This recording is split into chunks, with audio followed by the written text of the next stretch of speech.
हरे कृष्णा कृष्णा कृष्णा हरे हरे, हरे राम राम राम हरे हरे।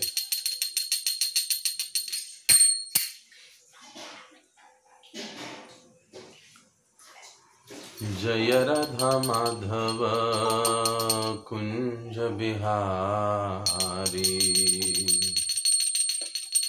गोपीजन वल्लभ गिरिवर धारी। जय राधा माधव कुंज बिहारी, गोपीजन वल्लभ गिरिवर धारी। यशोदानंदन ब्रज जन रंजन, यशोदानंदन ब्रज जन रंजन। यमुना तीरवनचारी, यमुना तीरवनचारी। जय राधा माधव कुंज बिहारी, गोपीजन वल्लभ गिरिवर धारी। जय राधा माधव कुंज बिहारी, गोपीजन वल्लभ गिरिवर धारी। यशोदानंदन व्रज जन रंजन, यशोदा नंदन ब्रज जन रंजन। यमुना तीरवनचारी, यमुना तीरवनचारी। हरे कृष्णा कृष्ण कृष्ण हरे हरे, हरे राम राम राम हरे हरे। हरे कृष्ण कृष्ण कृष्ण हरे हरे, हरे राम राम राम हरे हरे। हरे कृष्ण कृष्ण कृष्ण हरे हरे, हरे राम राम राम हरे हरे। हरे कृष्ण कृष्ण कृष्ण हरे हरे, हरे राम राम राम हरे हरे। जय राधा कुंज बिहारी, राधा कुंज बिहारी राधे। जय राधा कुंज बिहारी, राधा कुंज बिहारी राधे।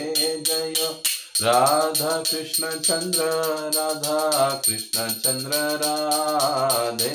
जय गौरनिताय गौरनिताय गौरनिताय, जय गौरनिताय। जय जय प्रभुपाद प्रभुपाद प्रभुपाद, जय प्रभुपाद। जय जय गुरुदेव गुरुदेव गुरुदेव, जय गुरुदेव। बोलो कलयुग पावन से हरिनाम संकीर्तन की जय। श्री श्री राधा कुंज बिहारी भगवान की जय। श्री श्री राधा कृष्ण चंद्र भगवान की जय। जगत गुरु श्री प्रभुपाद की जय। विश्व हरिनाम महोत्सव की जय। परम पूज्य गुरु महाराज की जय। ओम ज्ञानतिमिरन्धस्य ज्ञानाञ्जनशलाकया चक्षुरुन्मिलितं येन तस्मै श्री गुरवे नमः। श्रीचैतन्य मनोभीष्टं स्थापितं येन भूतले स्वयं रूप कदा मह्यं ददाति स्वपदान्तिकं। वन्देऽहं श्रीगुरौ श्रीयुतपदकमलं, श्रीगुरुन् वैष्णवांश्च। श्रीरूपं साग्रजातं सहगना रघुनाथान्वितं तं सजीवं साद्वैतं सावधूतं परिजनसहितं कृष्णचैतन्यदेवं श्रीराधा कृष्णपादान् सहगना ललिता श्रीविशाखान्वितांश्च। नमः ओं विष्णुपादाय कृष्णपृष्ठाय भूतले श्रीमते भक्तिवेदांत स्वामिन् इति नामिने। नमस्ते सारस्वते देवे गौरवाणी प्रचारिणे, निर्विशेष शून्यवादी पाश्चात्यदेशकारिणे। नमो महावदन्याय कृष्ण प्रेम प्रदायते, कृष्णाय कृष्ण चैतन्य नामिने गौरद्विषे नमः। हे कृष्ण करुणा सिंधो दीनबंधो जगत्पते गोपेश गोपिका कांत राधा कांत नमस्तुते। सप्त कांचन गौरांगी राधे वृंदावनेश्वरी वृषभानुसुते देवी प्रणमामि हरिप्रिये। वाञ्छाकल्पतरुभ्यश्च कृपा सिन्धुभ्य एव च पतितानां पावनेभ्यो वैष्णवेभ्यो नमो नमः। जय श्री कृष्ण चैतन्य प्रभु नित्यानंद श्री अद्वैत गदाधर श्रीवासादि गौर भक्तविंद। हरे कृष्णा कृष्ण कृष्णा हरे हरे, हरे राम राम राम हरे हरे। मूकं करोति वाचालं पङ्गुं लङ्घयते गिरिं यत्कृपातमहं वन्दे श्रीगुरो दीनतारिणम्। हरे कृष्णा। आज के इस श्री ईशोपनिषद कक्षा में आप सभी भक्तों का हार्दिक स्वागत है। आज हम श्री ईशोपनिषद के 5वें मंत्र पर चर्चा करेंगे। जैसे कि हम सभी जानते हैं, पिछले चौथे मंत्र से एक नया विभाग या एक नया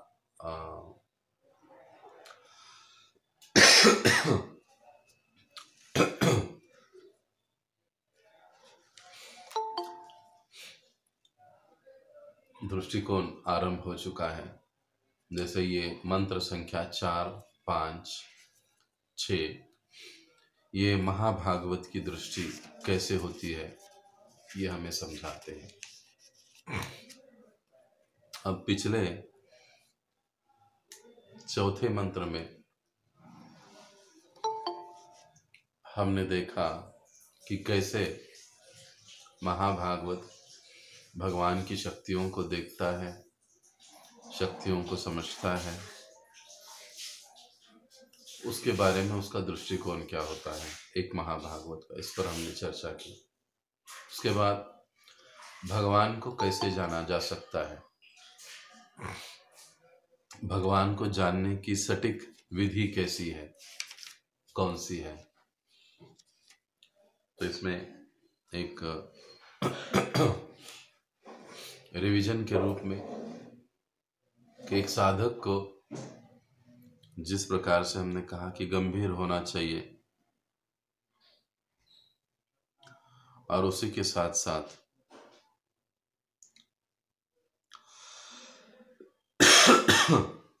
उसे नम्र होना चाहिए, उसकी सेवा, उसकी साधन भक्ति निस्वार्थ भाव से होनी चाहिए, निस्वार्थ भावना से होनी चाहिए। पद, प्रतिष्ठा, सम्मान, नाम आदि के पीछे उसको नहीं लगना चाहिए और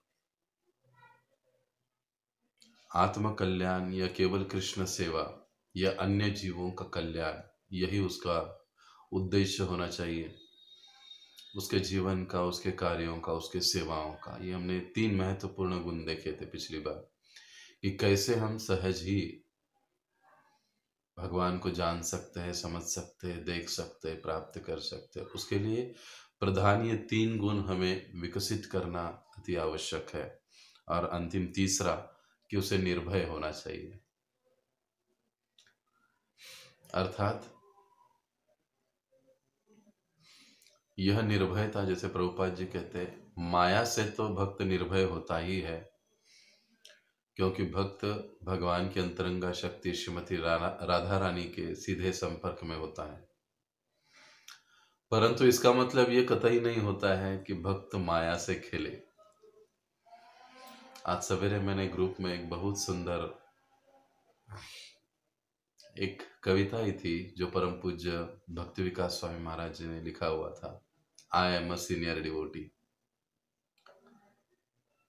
ये लिखने के पीछे महाराज जी का भाव भी वही है कि हमें गंभीरता से अपना आत्म परीक्षण करना चाहिए। अन्यथा दीक्षा होके 10-10 साल चले जाएंगे, लेकिन हम वहीं के वहीं रहेंगे। केवल धोती कुर्ता बदलता रहेगा, उसके ऊपर के डिजाइन बदलते रहेंगे, लेकिन अंतरंग नहीं बदलेगा। तो जो लोग कृष्ण को नहीं जान पाते हैं या नहीं जानते हैं, उसके कारण है कि वो इन गुणों की ओर ध्यान नहीं देते। अब जो कृष्ण भावना के पथ पर निकल पड़े हैं, उनको इन 3 चीजों की ओर विशेष रूप से ध्यान देना चाहिए। साथ ही साथ हमने ये देखा था कि हमारा जो श्रवण है वो विनम्र भाव से होना चाहिए, समर्पित भाव से हमारा श्रवण होना चाहिए और हमारी सेवा नम्र भाव में होनी चाहिए। लास्ट टाइम हमने देखा था कि कैसे परम पूज्य राधानाथ स्वामी महाराज हमको समझाते हैं कि जब हम सेवा करते हैं तो हमको ये सोचना चाहिए कि मैं सेवा किसकी कर रहा हूँ, अपने अहंकार की, अपने स्वार्थ की, या वास्तविकता में प्रभुपाद जी की, इस्कॉन की, भगवान श्री श्री राधा कुंज बिहारी की, या श्री श्री राधा कृष्ण चंद्र जी की। इस पर हमारा अक्सर ध्यान होना चाहिए। लोग मेरी वाह वाह करेंगे, अरे आपके जैसा तो कोई सेवा ही नहीं कर सकता, ऐसे कहेंगे। इसके लिए यदि मैं करता हूँ तो महाराज श्री कहते हैं कि हम लोग भगवान की या गुरु की या प्रभुपाद जी की या इस्कॉन की सेवा नहीं कर रहे हैं, हम अपने अहंकार की सेवा कर रहे हैं। एक जो साधक है वो साधक अंतर्मुखी होता है और उसे होना भी चाहिए। समय समय पर उसमें उसे अपने में विधायक परिवर्तन लाने की कोशिश करनी चाहिए। भावुकता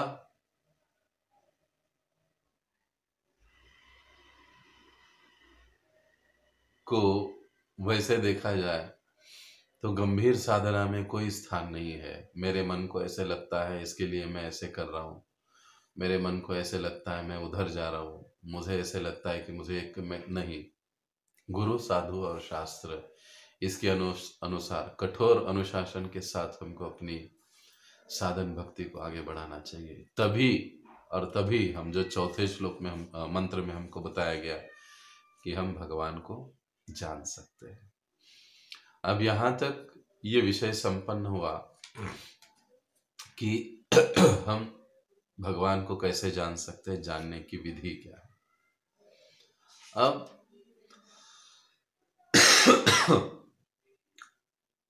भगवान की भगवत्ता क्या है,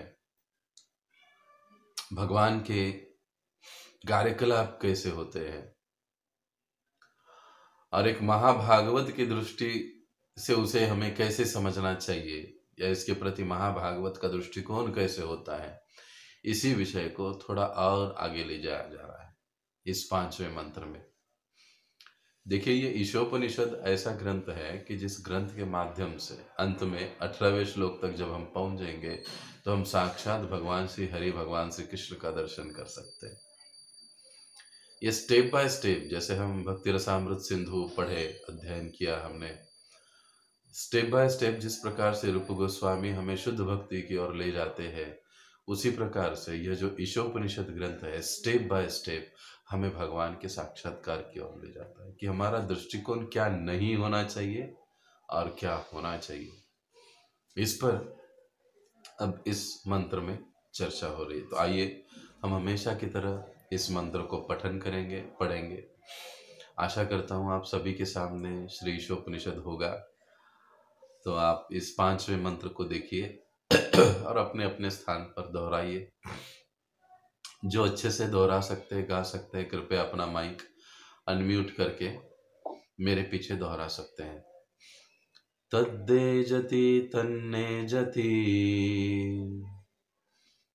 तद्दूरे तद्वन्तिके, तद्दूरे तद्वन्तिके, तदन्तरस्य सर्वस्य, तदन्तरस्य सर्वस्य, तदु सर्वस्यास्य बाह्यतः, तदु सर्वस्यास्य बाह्यतः, तदेजति तन्नेजति, तदेजति तन्नेजति, तद्दूरे तद्वन्तिके, तद्दूरे तद्वन्तिके तदन्तरस्य सर्वस्य तदन्तरस्य सर्वस्य तदु सर्वस्यास्य बाह्यतः तदु सर्वस्यास्य बाह्यतः तदेजति तन्नेजति तदेजति तन्नेजति तद्दूरे तद्वन्तिके तद्दूरे तद्वन्तिके तदन्तरस्य सर्वस्य तदन्तरस्य सर्वस्य तदु सर्वस्यास्य बाह्यतः तदु सर्वस्यास्य बाह्यतः। अनुवाद तथा तात्पर्य श्रील प्रभुपाद जी के द्वारा। श्रील प्रभुपाद की जय। परमेश्वर चलते हैं और नहीं भी चलते,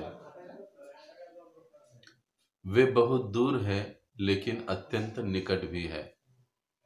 वे सबके भीतर है, फिर भी वे सबके बाहर भी है।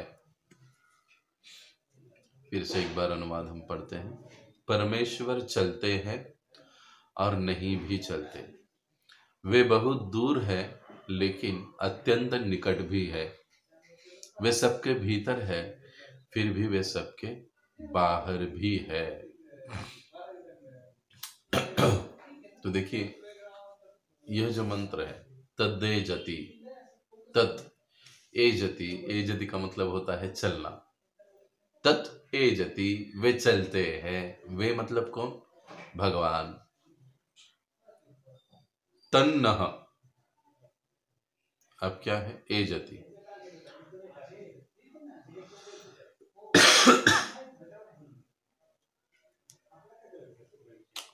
तन यानी तत्, त का न हुआ, तत् न एजति मतलब तत् मतलब वे, न मतलब नहीं, एजति मतलब चलते हैं। अब पहले शब्द में क्या कहा? तत् एजति। तत् का मतलब है वह मतलब भगवान।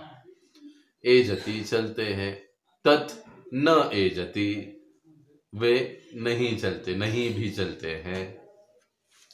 यहाँ पर इस मंत्र में इस प्रकार से भगवान की जो विरोधाभासी शक्तियां हैं कहिए, या जो भगवान में जो विरोधाभासी जो गुण है, यानी भगवान जन्म लेते हैं, जैसे भगवान जन्म लेते नहीं भी है, ऐसे विरोधाभासी भगवान के गुणों का यहाँ पर वर्णन हुआ है।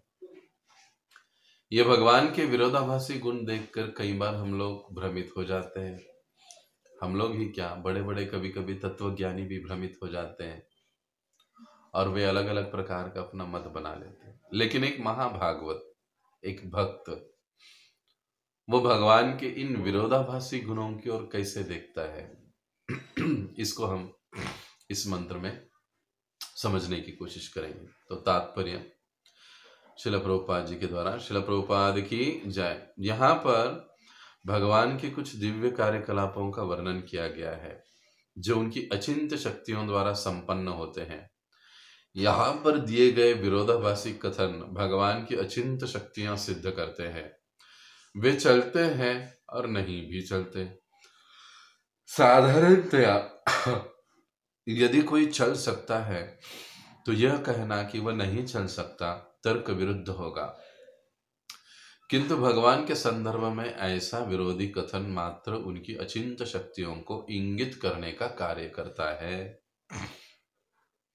अपने सीमित ज्ञान से हम ऐसे विरोधी कथनों को समझ नहीं सकते, अतः हम तो केवल अपने ज्ञान की सीमित शक्ति के आधार पर भगवान की धारणा बनाते हैं। उदाहरण के तौर पर मायावाद सिद्धांत को मानने वाले निर्विशेषवादी दार्शनिक भगवान के केवल निराकार कार्यकलापों को स्वीकार करते हैं और उनके साकार रूप को ठुकरा देते हैं, किंतु भागवत संप्रदाय को मानने वाले भगवान की पूर्ण धारणा को अपनाते हुए उनकी अचिंत्य शक्तियों को स्वीकार करते हैं और समझते हैं कि वे साकार तथा निराकार दोनों हैं। भागवतगण जानते हैं कि अचिंत्य शक्तियों के बिना परमेश्वर शब्द का कोई अर्थ नहीं रहता। ये कितना सुंदर और सटीक स्पष्टीकरण प्रभुपाद जी देते हैं। जैसे हमने कहा, यहाँ पर भगवान के दिव्य कार्यकलापों का वर्णन है, और जो भागवत गण है, विशेष रूप से महाभागवत है, वे भगवान के इन विरोधी गुणों को बहुत अच्छे से समझते हैं, जानते हैं। इसीलिए ये कहा गया है कि यदि हमको भगवान को समझना है, भगवान को जानना है, भगवान के बारे में सुनना है, तो हमें केवल और केवल जो वास्तविक महाभागवत है, शुद्ध भक्त है, उन्हीं के शरण में जाना चाहिए। दिखने को तो बहुत सारे आजकल टीवी चैनलों पर भागवत गण दिखाई देते हैं, लेकिन हमें वास्तविक महाभागवत की ओर जाना चाहिए। अब वास्तविक महाभागवत गुरु या वैष्णव कौन है, ये तो शास्त्रों में इसका भरपूर वर्णन है, उसके अनुसार हमको समझना चाहिए। केवल हमको ये नहीं कहना चाहिए कि वो भी तो हमारे जैसे ही बोलते हैं। अरे प्रभु जी, जैसे हमारे प्रभुपाद जी बताते ना, बिल्कुल वैसे ही वो स्वामी जी भी, वो बाबा जी भी, वो बापू जी भी, वो अमके भी, वो ढमका भी बताते हैं, तो क्या हर्ज है, सुन लेते हैं। नहीं, उनके सारे कथन का निष्कर्ष यदि निर्विशेषवाद, निराकारवाद, मायावाद या तो फिर नास्तिकवाद की ओर झुका हुआ है, तो हमें सावधान होना चाहिए। 99% जो लोग हैं, यदि हम उनको देखें, अब हम इस मंत्र में समझेंगे, वो महाभागवतों की जैसे बातें करते हैं, लेकिन अंततोगत्वा उनका निराकार, उनका जो निष्कर्ष है, उनका जो कंक्लूजन है, वो मायावाद की ओर, निराकारवाद की ओर झुकने वाला होता है। इसलिए हम भक्तों को बड़ा सावधान रहना चाहिए। इसलिए चैतन्य महाप्रभु ने कहा है ना, मायावादी भाष्य सुने ले है सर्वनाश। कितना कठोर कहा है वो, कि सर्वनाश होगा अगर ऐसे कोई कथन हम लोग सुनते हैं बाहर से। इसलिए जो हम रूपानुग है, प्रभुपादानुग है, हमको ये विशेष रूप से चाहिए कि हम अपनी परंपरा से, अपने आचार्यों का, अपने वर्तमान आचार्यों का, अपने वरिष्ठों से ही सुने। यहाँ वहाँ से सुनने की कोशिश हमको नहीं करनी चाहिए। यदि हम करते हैं तो फिर हमारे फिलॉसफी में भी हमारा कंफ्यूजन क्रिएट होगा। इसीलिए पहले ही यदि हम किसी मार्ग पर चल पड़े हैं, तो फिर दूसरे मार्ग को क्यों स्वीकारना, दूसरे स्थान को क्यों स्वीकारना, कि हम इसी को अच्छे से अध्ययन करें, पढ़े, समर्पित भाव से रहे, तो हम सहज ही भगवान तक पहुंच सकते हैं। तो जो महाभागवत है, वो भगवान की इन अचिंत्य शक्तियों को अच्छे से समझते हैं। और प्रभुपाद जी समझाते हैं कि साधारणतः यदि कोई चलता है तो वो नहीं चल सकता, ऐसे नहीं कह सकते। अगर ऐसे कह दिया गया, वो तर्क शास्त्र के विरुद्ध होगा। अरे अगर वो चल सकता है तो चल नहीं सकता, ऐसे कैसे हो सकता। अब भगवान तत् एजति, भगवान चलते हैं। वृंदावन में भगवान चले, है कि नहीं? भव्य वृंदावन में भगवान ने लीलाएं करी। भगवान के धरती पर, उस वृंदावन के धरती पर भगवान के चरण चिन्ह हैं, आज भी हम देखते हैं। तत् एजति, भगवान चलते हैं। तत् न एजति, भगवान नहीं भी चलते हैं। अब भगवान नहीं चलते कैसे? साक्षी गोपाल की कथा याद है? भगवान चलते चलते रुक जाते हैं और फिर नहीं चलते हैं। अब भगवान चलते भी और नहीं चलते। आप कहोगे फिर प्रभु जी हमारा भी तो वैसे है ना, हम मन में आ गया चल दिए, मन में आ गया रुक गए। नहीं, भगवान का रुकना और भगवान का चलना दोनों भी दिव्य है। पहली चीज। अब दूसरी चीज, भगवान जब इस धरातल पर प्रकट होते हैं, अपने चरण चिन्हों से धरती माता को, भू माता को सुशोभित करते हैं, और वही भगवान जब विग्रहों के रूप में प्रकट होते हैं तब नहीं चलते हैं, लेकिन ऐसी भी कथा है कि विग्रह भी चल पड़े हैं, चलते हैं। तो हम भक्त या विशेष रूप से महाभागवती जानते हैं कि भगवान की अचिंत्य शक्तियां हैं, वो कहीं भी कभी भी कुछ भी कर सकते हैं, चल भी सकते हैं, नहीं भी चल सकते। हे जगन्नाथ जी रथ यात्रा में चलते हैं, जब तक उनकी इच्छा है तब तक चलते हैं, जिस समय उनको ऐसे लगता है कि यहाँ पर अभी रुक जाना चाहिए रुक जाते हैं। लाखों लाखों लोग उस रथ को खींचते फिर भी भगवान आगे नहीं बढ़ते। तत् एजति तत् न एजति, भगवान चलते हैं, भगवान चलते भी नहीं है। भगवान का चलना और भगवान का रुकना ये लीलाएं बन जाती है, लेकिन साधारण जीवों का वैसे नहीं होता है, ये फर्क है। तो तत् एजति तत् न एजति। अब केवल ये जो बातें बताई जाती हैं भगवान की विरोधी शक्तियों का एक दर्शाने के लिए ये बातें बताई जा रही कि भगवान के लिए कुछ भी असंभव नहीं है। देखो भगवान बचपन में दामोदर लीला हुई, दो पेड़ के नीचे उखल फंस गया, भगवान जा नहीं पा रहे थे। नारद मुनि की लीला में वही भगवान हम लोग देखते हैं, क्या देखते हैं कि सुई की नोक से हाथी पिरो देते हैं, सुई के छिद्र से, क्षमा करें, हाथी पिरो देते हैं। भगवान कुछ भी कर सकते हैं। हमें जो असंभव लगता है भगवान की डिक्शनरी में असंभव शब्द ही नहीं है, भगवान की डिक्शनरी में असंभव शब्द ही नहीं है, यह हमको समझना चाहिए। अब प्रभुपाद जी समझाते हैं ये जो सारा विषय है भगवान की अचिंत्य शक्तियों का, महाभागवत उसे सही सही रूप से या भागवत गण उसे सही सही रूप से समझते हैं और स्वीकार करते हैं, लेकिन हमारा जो सीमित ज्ञान है, प्रभुपाद जी समझाते हैं, कई बार हम लोग अपने सीमित ज्ञान के आधार पर भगवान के बारे में धारणा बनाते हैं। जब हम महाभागवत से सुनते हैं, शास्त्रों से सुनते हैं, गुरु से सुनते हैं, तो वो सीमित ज्ञान नहीं होता है, क्योंकि उन्होंने असीमित स्रोत से सुना है, तो वो भी असीमित हुआ। लेकिन जब हम अपनी सीमित बुद्धि से समझने की कोशिश करते हैं, और उदाहरण के लिए प्रभुपाद जी समझाते हैं कि जैसे मायावादी लोग भगवान का केवल निराकार रूप मानते हैं, वे कहते कि अरे भगवान को साकार करके आप उसको सीमित क्यों करते, भगवान तो असीमित है, हर कण में, हर क्षण में, हर स्थान में भगवान व्याप्त है, तो उनका रूप कैसे हो सकता है। आप भगवान को रूप देकर मूर्ति पूजक बनकर आप भगवान को सीमित करते हो, ऐसे लोग कहते हैं, मायावादी लोग कहते हैं। लेकिन प्रभुपाद जी कहते हैं कि ये लोग बुद्धिमान नहीं है, सीमित बुद्धि है इनकी।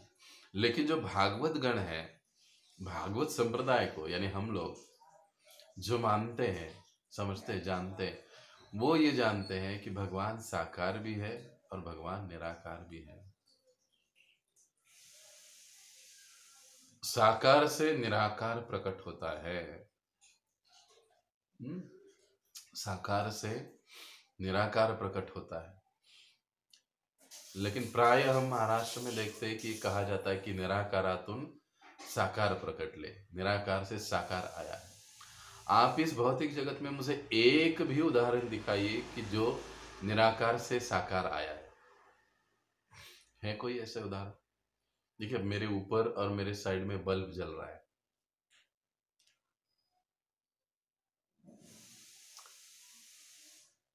प्रकाश आ रहा है उससे, जिसके कारण आप मुझे देख पा रहे हैं, मैं आपको देख पा रहा हूं, सही बात है ना। बल्ब को आकार है इसीलिए तो उससे प्रकाश आ रहा है।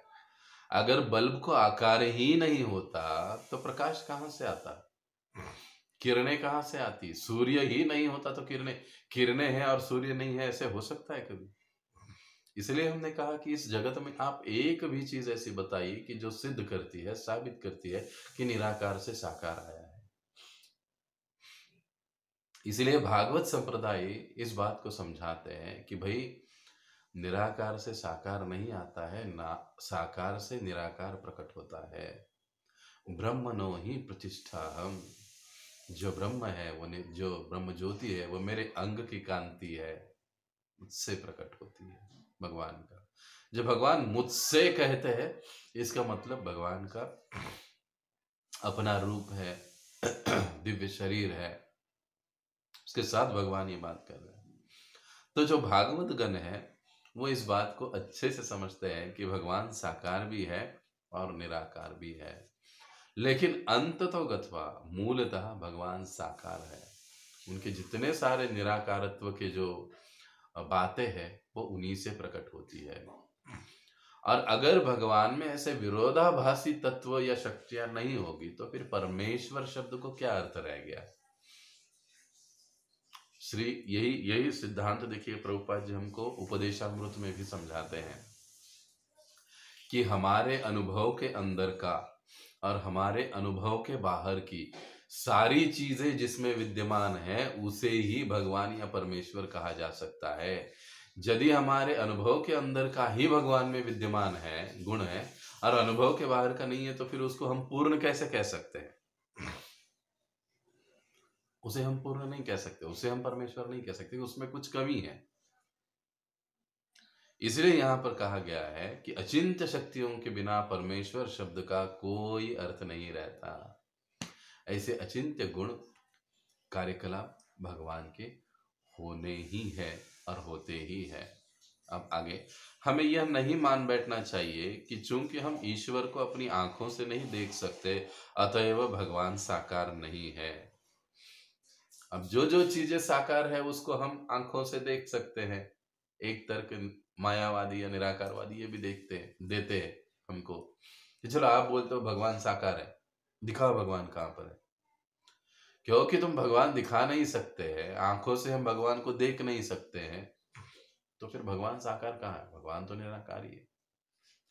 लेकिन ये लोग ये भूल जाते हैं कि भगवत गीता के 10वें अध्याय में भी हम देखते हैं कि जब साक्षात भगवान श्री कृष्ण का दर्शन करना था तो भगवान ने अर्जुन को दिव्य दृष्टि प्रदान करी और उसके बाद ही अर्जुन भगवान के उस विराट रूप को देख पाए। समझ रहे हो। हस्तिनापुर में धृतराष्ट्र की राज्यसभा में भगवान ने अपना विराट रूप दिखाया, कितने लोग देख पाए।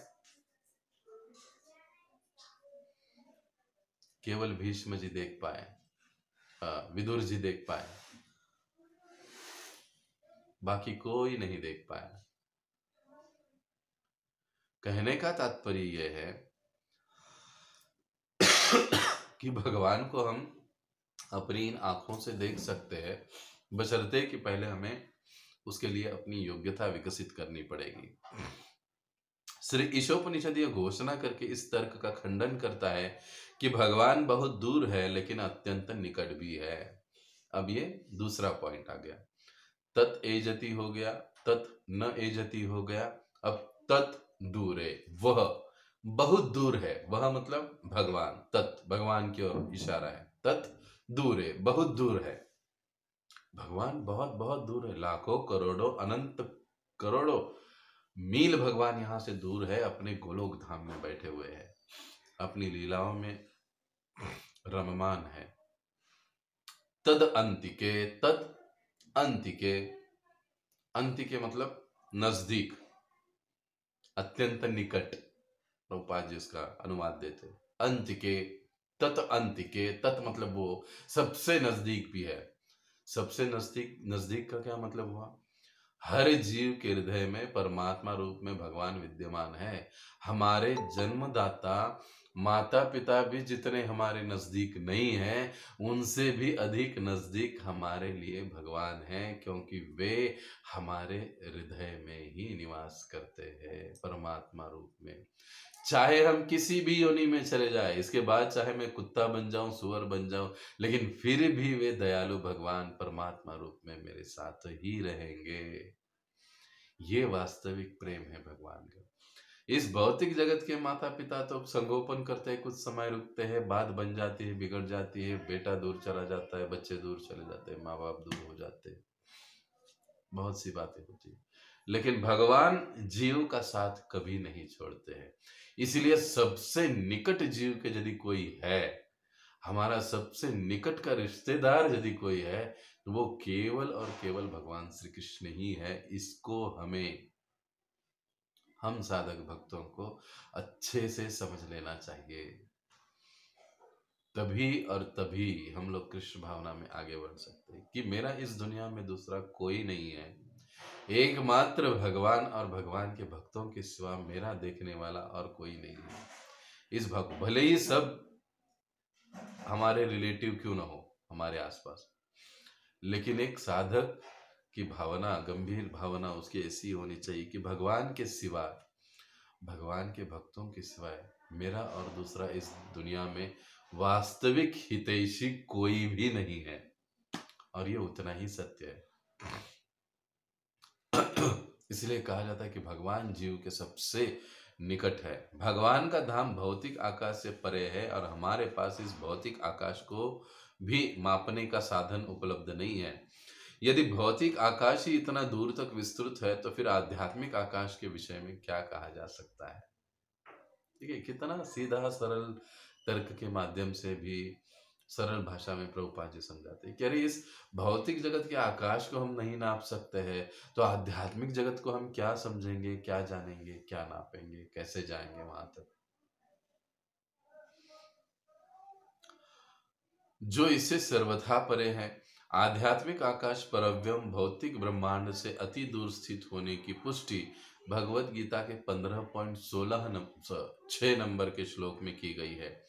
लेकिन इतनी दूरी पर भी तेज गति से हमारे समक्ष भगवान, क्षमा करें, लेकिन इतनी दूरी पर रहते हुए भी भगवान एक पल से भी कम समय में मन या वायु के भी तेज गति से हमारे समक्ष तुरंत अवतरित हो सकते हैं। इतने दूर से, इतने लाखों करोड़ों मील भगवान दूर है, लेकिन वो मन के वेग से, वायु के वेग से एक ही क्षण में यदि हम भगवान का स्मरण करें तो वो हमारे समक्ष उपस्थित हो सकते हैं। जैसे द्रौपदी के समक्ष हुए, जैसे गजेंद्र के समक्ष हुए। हाँ, हम वैसे पुकारते ही नहीं तो कैसे भगवान हमारे सामने उपस्थित होंगे। परम पूज्य गुरु महाराज जी एक बार जपाटॉक में कह रहे थे, मैं मोस्टली जपाटॉक को पढ़ता हूँ, सुनने का समय नहीं बनता है, लेकिन मैं पढ़ता हूँ उसको, कि हमारा जप ऐसे होना चाहिए जैसे छोटा बच्चा रो रहा है अपनी माँ के लिए। उसकी माँ थोड़ी दूर है, अगर माता को उसे तुरंत बुलाना है तो वो जोर जोर से चीख चीख कर बुलाता है, रोता है, बुलाता है मतलब रोता है। और उसकी भी तीव्रता रोने की देखकर ही माता फिर सब कुछ काम छोड़ के आ जाती है। जब वो सहज भाव से अपना ऐसे ही रोता है तो माता कहती है चुप हो जाएगा अपने आप, वो अपने काम में व्यस्त रहती है, ये रो रहा है ऐसे ही। लेकिन जब वो आंतरिक भाव से जोर से चिल्लाता है, माता इस बात को समझेगी, माता को तुरंत ज्ञात हो जाता है कि नहीं अभी मुझे इसके पास जाना ही चाहिए, ये बहुत रो रहा है। वैसे ही जब हम उस भाव से हमारा जप करते हैं तो भगवान हमारे समक्ष आ जाते हैं, प्रकट हो जाते हैं। एक ही पल में भगवान हमारे समक्ष अवतरित हो सकते हैं। वे इतनी तेजी से दौड़ भी सकते हैं कि उनसे आगे कोई नहीं निकल सकता। इसका वर्णन पिछले श्लोक में किया जा चुका है। दौड़ने में भी भगवान विशेष है, उनसे आगे कोई नहीं निकल सकता। जैसे कि जरासंध को भगवान ने भगा भगा कर मारा है ना, तो भागने की बात भी करे तो भगवान नंबर 1 है, चलने की बात करे वहां पर भी भगवान नंबर 1 है। तो ऐसे भगवान के अचिंत्य गुणों का यहाँ पर वर्णन हो रहा है। तो अब ये तत् एजति तत् न एजति तत् दूरे तद अवंतिके, ये 2 पॉइंट्स की चर्चा हुई। अब आगे, फिर भी जब भगवान हमारे समक्ष आते हैं तो हम उनकी अनदेखी करते हैं। ऐसी मूर्खतापूर्ण उपेक्षा की भर्त्सना भगवान द्वारा भगवत गीता के 9.11 में की गई है, जहां वे कहते हैं कि मूर्ख लोग मुझे मर्त्य प्राणी मानकर मेरा उपहास करते हैं। वे न तो मर्त्य प्राणी हैं और न ही वे हमारे समक्ष भौतिक प्रकृति द्वारा उत्पन्न शरीर लेकर आते हैं। अवजानन्ति मामूढ़ां मानुषीं तनुमाश्रितं परम भाव अवजानन्तो मम भूत महेश्वरम। भगवान गीता में अर्जुन से अवजानन्ति, मेरा उपहास करते हैं, अनदेखी कर देते हैं। कौन? माम, मेरा, मूढ़ा। और मूढ़ शब्द का अनुवाद प्रभुपाद जी क्या करते हैं? प्रथम कोटि का मूर्ख। केवल मूर्ख भी नहीं, प्रथम कोटि का मूर्ख। अब ये हम नहीं कह रहे हैं, ये भगवत गीता में भगवान कहे हैं। अवजानन्ति मां मूढ़ाम, मूर्ख लोग मेरा उपहास करते हैं, मेरी अनदेखी करते हैं। कब? मानुषिम तनुम आश्रितम, जब मैं मनुष्य के शरीर का आश्रय लेकर आता हूं, मतलब मैं मनुष्य रूप में आता हूं।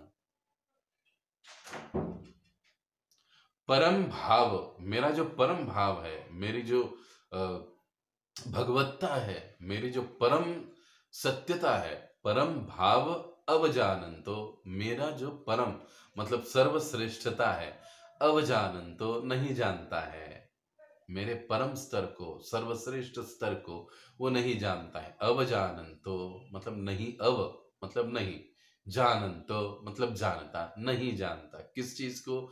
मेरी श्रेष्ठता को। श्रेष्ठता किसकी? भगवान की। भगवान कह रहे हैं अवजानन्ति मां मूढ़ां मानुषीं तनुमाश्रितं परम भाव अवजानन्ति मम। अब मेरा सर्वश्रेष्ठ भाव क्या है? मम भूतम महेश्वरम, अस्तित्व में जितने सारे प्राणी वस्तुएं लोक है उन सभी का ईश्वर मैं हूं। मेरी ये सर्वश्रेष्ठता को वो नहीं समझते हैं, नहीं जानते, इसीलिए उनको मूर्ख कहा गया है। तो देखिए कितने स्पष्ट रूप से यहां पर भगवान ने हमको समझाया है। दुर्योधन के सामने भगवान थे, कर्ण के सामने भगवान थे। कर्ण कुछ कुछ समझता भी था, अरे ये तो साक्षात भगवान है, तो साक्षात भगवान है, लेकिन फिर भी उन्होंने अनदेखी करी, क्योंकि वो मूर्ख की कोटि में आते हैं। वो समझते नहीं है भगवान के भाव को, भगवान के प्रेम को, भगवान की करुणा को। देखिए महाभारत जब हम पढ़ते हैं या यूं कहीं देखते हैं, बहुत कम लोगों ने पढ़ा होगा, हाँ देखा बहुत सारे लोगों ने होगा। दुर्योधन के प्रति भी भगवान श्री कृष्ण ने कम करुणा नहीं बताई है। समझ रहे आप इस बात को? आप थोड़ा सा गहराई से सोचिए कि भगवान कृष्ण ने दुर्योधन के प्रति, कर्ण के प्रति क्या क्या करुणा दिखाई।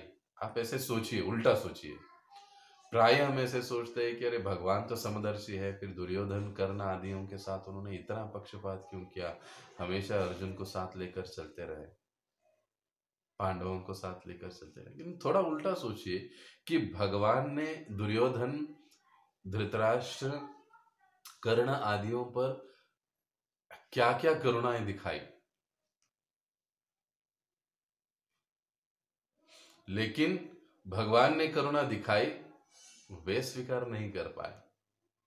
आप इसको एक अपना गृह कार्य, होमवर्क समझकर आप इसको लीजिए और उसके ऊपर आप चिंतन कीजिए पूरा सप्ताह में, तो आपको समझ में आएगा कि भगवान किसी से द्वेष नहीं करते, भगवान कभी किसी का पक्षपात नहीं करते।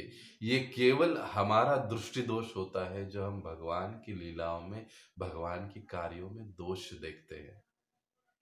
ये समझना बहुत जरूरी है। आप जरूर सोचिए आप इस विषय के बारे में कि दुर्योधन पर, कर्ण पर, धृतराष्ट्र पर भगवान ने क्या क्या अपनी करुणा या कृपा दिखाई।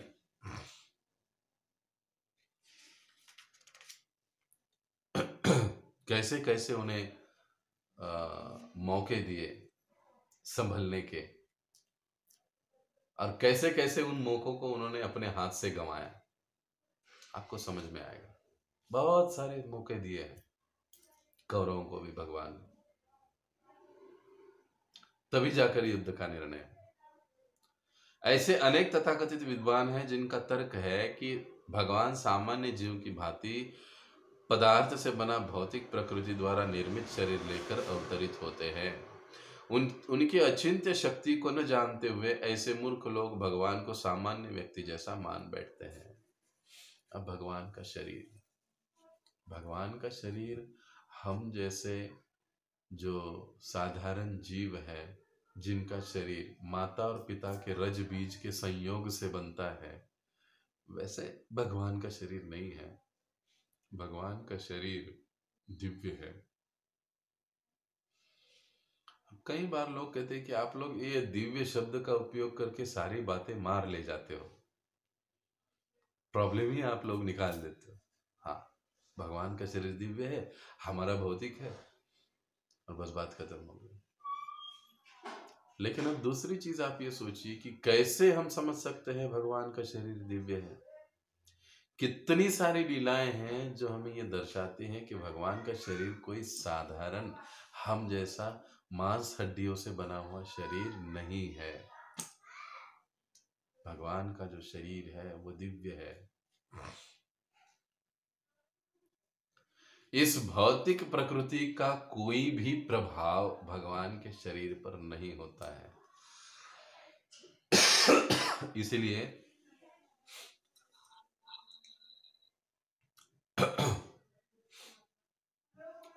भगवान के जन्म से लेकर तो कुरुक्षेत्र के युद्ध तक हम देख सकते हैं। भगवान की जो उम्र है वो उस समय 125 साल की थी, लेकिन फिर भी भगवान एक नव किशोर की तरह, नव युवक की तरह लग रहे थे। यानी काल का प्रभाव इस भौतिक जगत में आने के बाद भी भगवान पर नहीं हो रहा था। इसका मतलब कि भगवान का शरीर दिव्य नहीं है। हमारे शरीर पर काल का प्रभाव होता है, इसलिए हमारे बाल पीले हो जाते हैं, आंखों के नीचे डार्क सर्कल आ जाते हैं, आवाज बदल जाती है, कभी बीमार पड़ जाते हैं। हाँ? भगवान के बारे में ऐसे नहीं होता है। इसीलिए कहा गया, शास्त्र हमको समझाते कि भगवान का शरीर दिव्य है। इसलिए शास्त्र में एक शब्द आता है कि भगवान निर्गुण है। निर्गुण का मतलब क्या है? निर्गुण का हम सरल अर्थ लेते हैं कि भगवान को आकार नहीं है। सही बात है, लेकिन शास्त्र हमको समझाते हैं कि निर्गुण का मतलब होता है ऐसा व्यक्तित्व जिसके ऊपर गुणों का कोई प्रभाव नहीं होता। और कौन से गुण? इस भौतिक जगत के सत्व रजतम गुणों का किसी प्रकार से कोई प्रभाव उन पर नहीं होता। इसीलिए उनके व्यक्तित्व को निर्गुण कहा जाता है। इसका मतलब ये नहीं कि उनमें गुण ही नहीं है, वो निराकार है।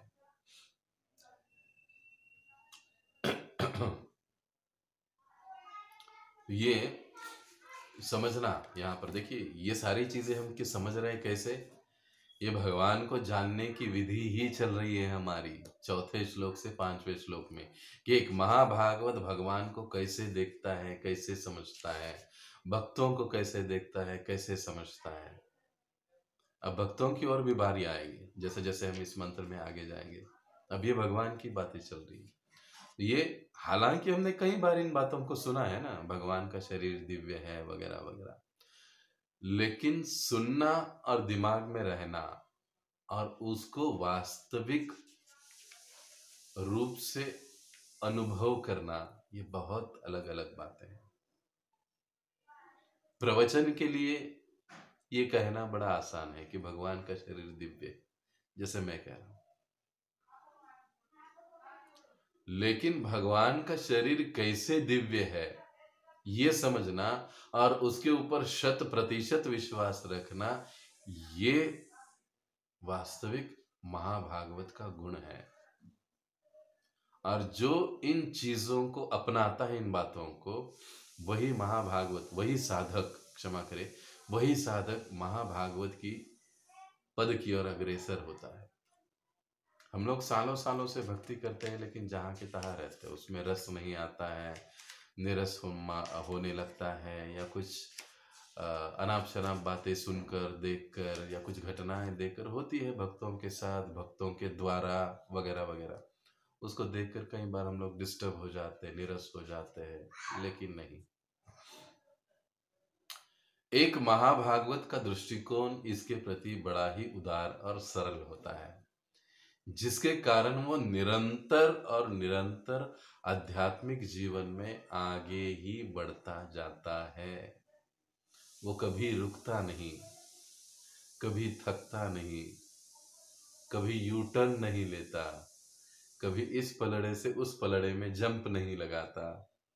ऐसे कुछ नहीं होता है, क्योंकि उसने समर्पित भाव से श्रवण किया है, ध्यान पूर्वक जप किया है, उसने नम्र भाव से सेवा करी है, और भगवान के ऊपर वह 100% निर्भर है, और उनकी कृपा को समझता है, मानता है।